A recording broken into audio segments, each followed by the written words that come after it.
रहस्यमयी हवेली भाग 3। अरुण घबराया खड़ा था। सामने जमींदार की डरावनी आत्मा और बगल में वंदना की उदास आत्मा। दोनों के बीच हवेली का माहौल और भी भयानक हो गया था। जमींदार की आत्मा गरजते हुए बोली, अरुण, अगर तुमने ये दस्तावेज गांव में ले जाकर सबको बता दिया तो तुम्हारा अंजाम किशोर से भी बुरा होगा।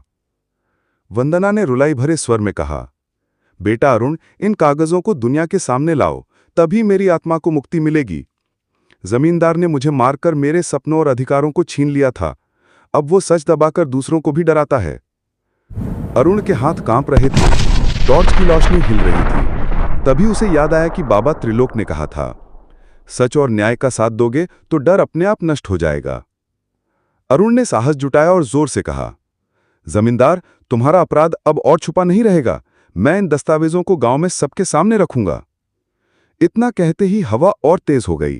जमींदार की आत्मा ने आग जैसी लाल लपटों में बदलकर अरुण पर हमला किया। अरुण पीछे हट ही रहा था कि अचानक वंदना की आत्मा उसके सामने खड़ी हो गई। वो बोली, जब तक सच्चाई जीवित है, झूठ टिक नहीं सकता।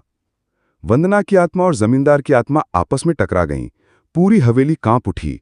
दरवाजे खिड़कियां अपने आप बंद हो गए।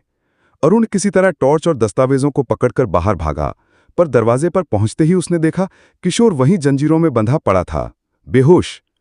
अरुण ने तुरंत उसकी जंजीरें तोड़ीं और उसे कंधे पर डालकर बाहर निकल आया।